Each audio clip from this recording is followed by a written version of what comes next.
Hi friends, പുതിയൊരു വീഡിയോയിലേക്ക് എല്ലാവർക്കും സ്വാഗതം. അങ്ങനെ വൈജയന്തിനോട് ബാലേന്ദ്രൻ ബബിയുടെ ഫോണൊക്കെ ഒന്ന് ചെക്ക് ചെയ്യാൻ വേണ്ടി പറയുകയാണേ. അപ്പോൾ വൈജയന്തി ചോദിക്കുന്നുണ്ട്, അതെന്തിനാണ് അങ്ങനെയൊക്കെ ചെയ്യുന്നത്? ഞാൻ അവളുടെ ഫോണൊന്നും നോക്കാറില്ല, നിനക്ക് നോക്കിക്കൂടെ? അതവൾ നമ്പർ ലോക്ക് ഇട്ട് വെച്ചിരിക്കുകയാണ്, പിന്നെ ഞാനെങ്ങനെ നോക്കാം? ചോദിച്ചു വാങ്ങണം, എന്നിട്ട് നോക്കണം അവൾ ആരോടൊക്കെ ചാറ്റ് ചെയ്യുന്നു, അവൾക്ക് ആരൊക്കെ ഫ്രണ്ട്സ് ഉണ്ട്, അവൾ എന്തൊക്കെ കാണുന്നു എന്നൊക്കെ നോക്കണം എന്ന് പറയുകയാണേ. പിള്ളേരെ ഫോൺ ചോദിക്കുന്നത് തന്നെ അവർക്ക് ഇഷ്ടമല്ല, പിന്നെയല്ലേ ചാറ്റ് ചെയ്യണതൊക്കെ നോക്കാൻ പോകുന്നത്. അവരോട് ഫോൺ ചോദിച്ചിട്ടുണ്ടെങ്കിൽ അവരുടെ പ്രൈവസിയിൽ എന്തിനാ കയറുന്നതെന്നാണ് അവർ ചോദിക്കുന്നത്. അതിലും കാര്യമില്ലേ എന്ന് ചോദിക്കുകയാണേ. അപ്പോൾ ബാലേന്ദ്രൻ പറയുന്നുണ്ട്, രോഹിതിന് എന്നോടൊരു സ്നേഹവും ഇല്ല, അവനിപ്പോൾ എന്നെ കണ്ടു കഴിഞ്ഞാൽ ശത്രുവിൻ്റെ പോലെയാണ്, നീ അതൊന്നും കാര്യങ്ങൾ പറഞ്ഞ് മനസ്സിലാക്കി കൊടുക്കണമെന്ന് പറയുമ്പോൾ അതിനുള്ള കാരണങ്ങൾ ബാലേന്ദ്രൻ ഉണ്ടാക്കി കൊടുത്തതെന്ന് ചോദിക്കുമ്പോൾ അത് പിന്നെ അവൻ അത്ര വലിയ തെറ്റല്ലേ ചെയ്തത്, ചെറിയ തെറ്റങ്ങാനാണ് അവൻ ചെയ്തത് എന്ന് ചോദിക്കുകയാണേ. അപ്പോൾ പറയുന്നുണ്ട്, അതിൻ്റെ ആവശ്യമൊന്നും ഉണ്ടായിരുന്നില്ല, ഈ തല്ലും ചോദ്യം ചെയ്യലും അതിനൊന്നും ആവശ്യം ഉണ്ടായിരുന്നില്ല എന്നൊക്കെ പറയുകയാണേ. എന്നാലും നീ പറഞ്ഞ് മനസ്സിലാക്കണം എന്ന് പറയുകയാണേ. അപ്പോൾ നമ്മൾ അലീന വരികയാണ്, എന്നിട്ട് പറയുന്നുണ്ട്, എനിക്കൊന്ന് പള്ളി വരെ പോകണമായിരുന്നു എന്ന് പറയും. അപ്പോൾ ഇപ്പം എന്തിനാ പള്ളിയിൽ പോകുന്നത്? ഇതുവരെ അങ്ങനെ ഒരു ശീലം ഉണ്ടായിട്ടില്ലല്ലോ.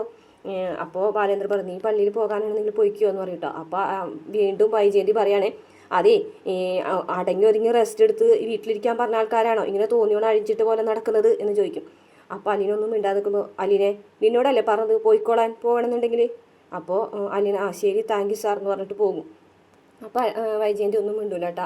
എന്നിട്ട് ചോദിക്കുന്നുണ്ട്, നീ സ്വന്തം മക്കളുടെ ഫോൺ ഒന്ന് മേടിച്ച് നോക്കാൻ പറ്റാത്ത നീ എന്തിനാണ് ഇവിടുത്തെ ജോലിക്കാരിയുടെ പ്രൈവസിയിൽ കയറി കൈയിടാൻ നിൽക്കുന്നത്?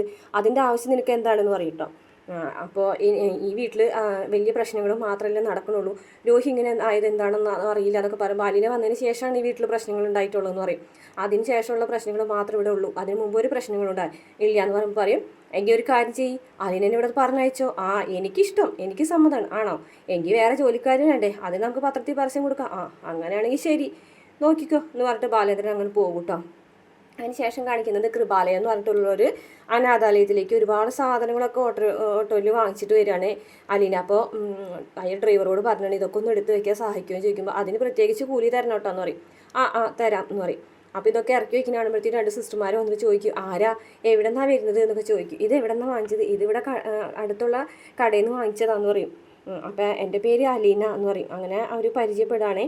അപ്പോൾ ഞാൻ ദേവമാത ഹോസ്പിറ്റലിൽ കുറച്ച് ദിവസം ഉണ്ടായിരുന്നു, അവിടുത്തെ സിസ്റ്ററാണ് ഇവിടുത്തെ കാര്യങ്ങളൊക്കെ പറഞ്ഞത്. അപ്പോൾ അതുകൊണ്ട് ഞാൻ വാങ്ങിച്ചു വന്നതാണ്. മോളെ എവിടത്തെയാന്ന് ചോദിക്കും. അപ്പോൾ നെടുമ്പുരയ്ക്കൽ ബാലേന്ദ്ര മേനോനെ കുറിച്ച് കേട്ടിട്ടുണ്ടോ? ബാലേന്ദ്ര മേനോൻ്റെ മോളാണോ എന്ന് ചോദിക്കും കേട്ടോ. അപ്പോൾ അലീന പെട്ടെന്ന് അതെ എന്ന് പറയും കേട്ടോ. അപ്പോൾ സാറിന് എന്ത് തോന്നിയാവും ഇങ്ങനെയൊക്കെ ചെയ്യാനായിട്ട് എന്ന് പറയും. അച്ഛന് ഒരുപാട് കഷ്ടപ്പെട്ടിട്ടുണ്ട് പണ്ട്, അതുകൊണ്ട് ഇങ്ങനെ സഹായിക്കണേന്നൊക്കെ പറയും. അപ്പോൾ ഓട്ടോക്കാരനോട് കുറച്ചും കൂടെ സാധനങ്ങൾ, വലിയ സാധനങ്ങളൊക്കെ അകത്തെടുത്ത് വയ്ക്കാൻ പറഞ്ഞിട്ട് ഉണ്ടായി. അപ്പോൾ ഓട്ടോ കൂലി ചോദിക്കുമ്പോൾ 300 രൂപ പറയും.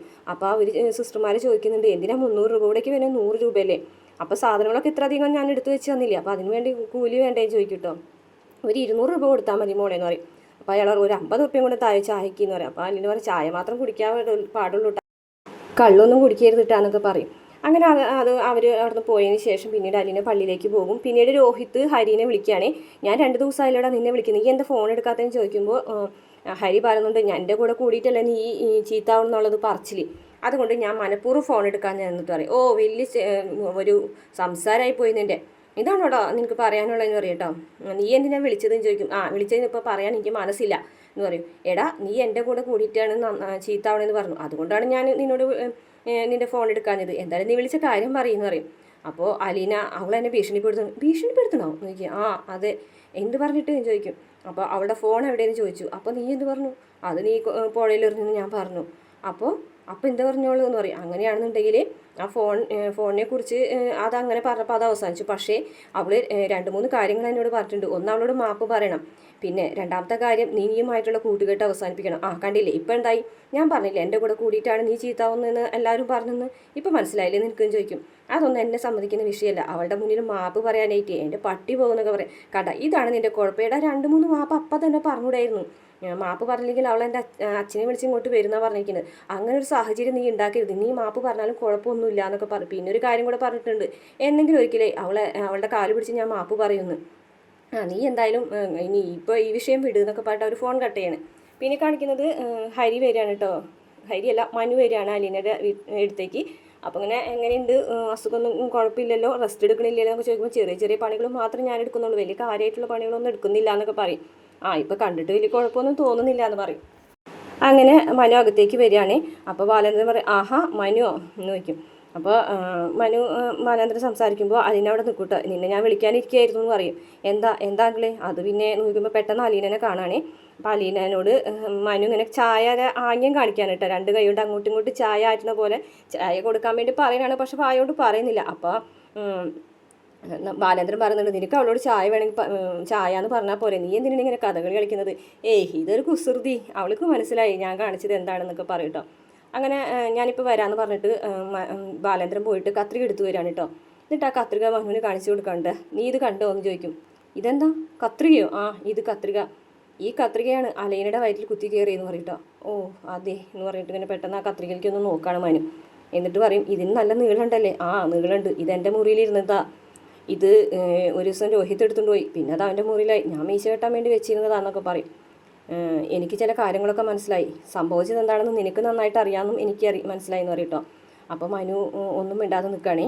എന്തായാലും അങ്കിളിനോട് ആരാ അത് പറഞ്ഞത്? അലീനയാണോ ചോദിച്ചാൽ പറയുമായിരിക്കും, പക്ഷേ അലീന പറഞ്ഞില്ല, എനിക്ക് മനസ്സിലായി അത്ര തന്നെ എന്ന് പറയും കേട്ടോ. അപ്പോൾ മനു പറയും, ഇനിയിപ്പോൾ കഴിഞ്ഞതെല്ലാം കഴിഞ്ഞില്ലേ, ഇനി ഹരീനെ ഞാൻ മുറിയിൽ അടച്ചിട്ട് നല്ല പോലെ അടിച്ചു. അവനോട് ഞാൻ അടിക്കുന്നതിൻ്റെ കാര്യം എന്താണെന്ന് ചോദിച്ചപ്പോൾ, കാര്യം എന്താണെന്ന് നിനക്ക് അറിയൂലേടാന്ന് ചോദിച്ചിട്ട് ആ കാര്യം അവൻ പറയണത് വരെ ഞാൻ അടിച്ചു. അവൻ നടന്ന കാര്യങ്ങൾ അങ്ങോട്ട് പറയാതെ തന്നെ അവൻ വള്ളി പുള്ളി വിടാതെ എന്നോട് തിരിച്ചു പറഞ്ഞു എന്ന് പറയും. പക്ഷേ എനിക്ക് ഇത് അറിഞ്ഞപ്പോൾ തുടങ്ങി മനസ്സിൻ്റെ ഉള്ളിൽ ആകെ വിഷമമാണ്, മനസ്സ് കിടന്ന് തിളയ്ക്കാണ് മനു രോഹിത്തിൻ്റെ കാര്യം ആലോചിച്ചിട്ടെന്ന് പറയണേ. അവന് ആണെന്നുണ്ടെങ്കിൽ എൻ്റെ മുഖത്ത് പോലും നോക്കുന്നില്ല, അവനെ കാണുമ്പോൾ എൻ്റെ അടിച്ച് മുഖം ധരിക്കാനാണ് എനിക്ക് തോന്നുന്നത്. പക്ഷേ എന്നിട്ട് അവൻ അലീനോട് ദേഷ്യം വെറുപ്പാണെന്നൊക്കെ പറയും. അപ്പം മനു പറയും, അങ്കിളിനെ ഒന്നും ചെയ്യാൻ നിൽക്കണ്ട, പക്ഷേ അങ്കിളിതൊക്കെ അറിഞ്ഞിട്ടുണ്ടെന്നുള്ള കാര്യം അവനറിയണം. കാരണം എന്നിട്ട് അവന് കുറ്റബോധം തോന്നിയിട്ട് അങ്കിളിനോട് വന്നിട്ട് മാപ്പ് പറയണം. അങ്ങനെയാണെന്നുണ്ടെങ്കിൽ മാത്രമേ അവൻ നന്നാവാനുള്ള ചാൻസ് ഉള്ളൂ. പിന്നെ അല്ലാന്നുണ്ടെങ്കിൽ അവൻ മാപ്പ് പറയാൻ തയ്യാറല്ലാന്നുണ്ടെങ്കിൽ അവൻ മനഃപൂർവ്വം ഇതൊക്കെ ചെയ്തതാണ്. പിന്നെ ഇതിൻ്റെ മാസ്റ്റർ പ്ലാൻ ഒക്കെ ഹരിരിയാണ്, രോഹിത്തിനെ അവൻ കൂട്ടുപിടിച്ചതേ ഉള്ളൂ എന്നൊക്കെ ബാലനോട് പറയുകയാണേ.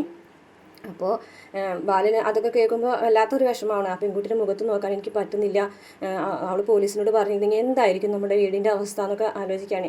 അവൾ നമ്മളെക്കുറിച്ച് ആലോചിച്ചിട്ടാണെന്നും പറയാഞ്ഞെന്നൊക്കെ പറയും. അപ്പോഴേക്കും ചായ കൊണ്ടുവരാണ് കേട്ടോ. അപ്പോൾ രണ്ടുപേർക്കും ചായ കൊടുക്കുന്നുണ്ട്.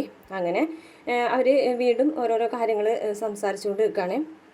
അപ്പോൾ മനു പറയുന്നുണ്ട്, ഇനിയിപ്പോൾ എന്തായാലും കഴിഞ്ഞു, ഇനിയിപ്പോൾ രോഹിതിനെ അങ്കിൾ കുറേ അടിച്ചതുകൊണ്ടോ വെറുതെ വഴക്ക് പറഞ്ഞതുകൊണ്ടോ ഒന്നും കാര്യമില്ല. എന്നാലും എനിക്ക് ആലോചിക്കാൻ പറ്റുന്നില്ല, അവളുടെ മുഖത്ത് നോക്കാനോ സംസാരിക്കാനോ പോലും എനിക്ക് മടിയാവണമെന്ന് പറയും. എന്തായാലും അവളെ വൈജയന്തി പറഞ്ഞയക്കാൻ പ്ലാൻ ഇട്ടിരിക്കുകയാണ്, പറഞ്ഞയക്കട്ടെ അങ്ങളെ, ഞാൻ എന്തായാലും അവൾക്ക് വേണ്ടി വേറെ ജോലി നോക്കുന്നുണ്ട്, ഇവിടെ നിൽക്കണേക്കാളും സേഫായിട്ട് വേറെ എവിടെയെങ്കിലും നിൽക്കാം. പക്ഷെ അമ്മേനെ ആരും നോക്കും? അത് ആൻറ്റിയും കൂടെ ശ്രദ്ധിക്കേണ്ടതല്ലേ എന്ന് പറയുകയാണേ. അങ്ങനെ മനു പോകും കേട്ടോ. പിന്നീട് രേവതിക്കുട്ടി അലീനയുടെ ഫോണിലേക്ക് വിളിക്കുകയാണ്, ചേച്ചി എന്തൊക്കെയുണ്ട് വിശേഷങ്ങളെന്നൊക്കെ ചോദിക്കും. വിശേഷങ്ങളൊന്നും കുഴപ്പമൊന്നുമില്ല, അവിടെ വേറെ പ്രശ്നങ്ങളൊന്നും ഇല്ലല്ലോ. ഇവിടെ വേറെ പ്രശ്നങ്ങളൊന്നുമില്ല എന്ന് പറയും. അവിടെ ആരെങ്കിലും അറിഞ്ഞോ എന്ന് ചോദിക്കും. അറിഞ്ഞോ എന്ന് ചോദിച്ചാൽ അറിഞ്ഞിട്ടില്ല, പക്ഷെ ബാലേന്ദ്ര സാറിന് എന്തൊക്കെയോ സംശയങ്ങളുള്ള പോലെ തോന്നുന്നുണ്ടെന്ന് പറയും കേട്ടോ. ഇത് കേൾക്കുമ്പോൾ മുത്തശ്ശി അങ്ങനെ അത് ശ്രദ്ധിച്ച് നിൽക്കുകയാണേ. ആണോ? എന്നിട്ട് അല്ല, ഇന്ന് മനുവേട്ടൻ വന്നിരുന്നു, ആ സമയത്ത് കത്രികയെ കുറിച്ചൊക്കെ സംസാരിക്കുന്നത് കേട്ടു രണ്ടുപേരും കൂടിയിട്ട്. അപ്പം എനിക്ക് തോന്നി ചെറുതായിട്ട് സാറും കൂടെ അറിഞ്ഞിട്ടുണ്ടെന്നുള്ള കാര്യം. ഇതൊക്കെ മുത്തശ്ശി ശ്രദ്ധിക്കുന്നുണ്ട് കേട്ടോ. പെട്ടെന്ന് സംസാരിക്കുമ്പോൾ ഫോണിങ്ങനെ എക്കോ വരുന്നെന്ന് രേവതിക്കുട്ടി പറയാണ്. ആണോ, എക്കോ വരുന്നുണ്ടോ?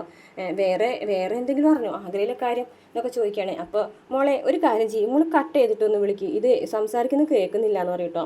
ഇതൊക്കെ മുത്തശ്ശി ശ്രദ്ധിക്കുന്നുണ്ട് കേട്ടോ. അപ്പോൾ മുത്തശ്ശി ഇവിടെ നിന്നിട്ട് സംസാരിച്ചിട്ട് കേൾക്കുന്നില്ല, ഞാൻ പുറത്ത് പോയി സംസാരിക്കട്ടെ എന്ന് പറയുമ്പോൾ മുത്തശ്ശി ഇങ്ങനെ എന്തോ ഒരു സംശയത്തോട് കൂടിയിട്ട് ഇങ്ങനെ എന്ന് പറഞ്ഞിട്ട് ഇങ്ങനെ നിൽക്കുന്നുണ്ട് കേട്ടോ. ചെറിയ ചെറിയ മുത്തശ്ശിയുടെ മനസ്സിലിങ്ങനെ തോന്നുന്നുണ്ട്. അതിനുശേഷം വീണ്ടും രേവതിക്കുട്ടി വിളിക്കുകയാണ് കേട്ടോ. എന്നിട്ട് രേവതിക്കുട്ടി അലീനയോട് ചോദിക്കുകയാണ്, ഇനിയിപ്പോൾ മേഡം അറിഞ്ഞിട്ടുണ്ടാവുമോ എന്നൊക്കെ ചോദിക്കുകയാണ്. എന്തോ ചേച്ചി എന്തോ പണിയെടുത്തുകൊണ്ടിരിക്കുകയാണല്ലോ, ഞാൻ ചെറിയ ജോലികളൊക്കെ എടുക്കുന്നുണ്ട്. എനിക്കറിയാം അവിടുത്തെ മേഡം ചേച്ചിനെ കൊണ്ട് നല്ല പണിയെടുപ്പിക്കുന്നുള്ള കാര്യം. അപ്പോൾ അലീന പറയാണ്, ചെറിയ ജോലികൾ മാത്രമേ ഞാൻ എടുക്കുന്നുള്ളൂ എന്നറിയാം. അപ്പോൾ അതെ, ആഗ്രയിലെ കാര്യം എനിക്കറിയാമെന്നുള്ള കാര്യം മേഡത്തിനോട് ഞാനന്ന് പറഞ്ഞിട്ടുണ്ടായിരുന്നു. എന്നെ പറഞ്ഞയക്കാൻ പോയപ്പോൾ ഞാൻ ചെറിയൊരു നമ്പർ ഇട്ടതാണ്, പക്ഷേ മേഡത്തിന് അത് കൊണ്ടു എന്ന് പറയാം കേട്ടോ. ആണോ എന്ന് ചോദിക്കാം. മുത്തശ്ശിനെ കൊണ്ട് എന്നോട് ചോദിപ്പിച്ചു എന്ന് പറയാം. ആണോ, അങ്ങനെയാണോ എന്ന് ചോദിക്കും. അങ്ങനെയാണെന്നുണ്ടെങ്കിൽ ആഗ്രയിൽ വെച്ചാണോ ചേച്ചിനെ പ്രസവിച്ചത് എന്ന് ചോദിക്കുകയാണേ. ആയിരിക്കാനാണ് സാധ്യത. ഞാൻ എൻ്റെ വയസ്സും മേഡം ആഗ്രയിലുണ്ടായിരുന്ന സമയമൊക്കെ കൂട്ടി നോക്കിയപ്പോൾ ഉത്തരം കിട്ടിയത് ഒന്നാണെന്ന് പറയും കേട്ടോ. ആണോ, അങ്ങനെയാണെങ്കിൽ ആഗ്രയിൽ വെച്ചായിരിക്കും പ്രസവിച്ചത്. അപ്പോൾ പിന്നെ എങ്ങനെ നമ്മുടെ അനാഥാലയത്തിൽ ചേച്ചി വന്നു? അതൊന്നും എനിക്കറിയില്ല. പക്ഷേ മുത്തശ്ശിക്ക് ഒരു ആങ്ങളുണ്ട് ശാസ്തമംഗലത്ത്. അപ്പോൾ ആ വഴി എങ്ങാനും ചിലപ്പോൾ പ്രസവിച്ചിട്ട്. ഒയ്യോ ചേച്ചി എന്തൊക്കെയാണ് പറയുന്നത്? എനിക്കിതൊന്നും കേട്ട് നിൽക്കാൻ പറ്റുന്നില്ല. എന്തായാലും കൊന്നു കളഞ്ഞില്ലല്ലോ, അത് തന്നെ ഭാഗ്യം. എനിക്കും അങ്ങനെയാണ് തോന്നുന്നത്. പ്രസവിച്ച് കഴിഞ്ഞിട്ട് അവിടേക്ക് മാറ്റിയതാവാനാണ് സാധ്യത എന്നൊക്കെ ഫോണിൽ കൂടെ ഇങ്ങനെ പറയുന്നുണ്ട് കേട്ടോ.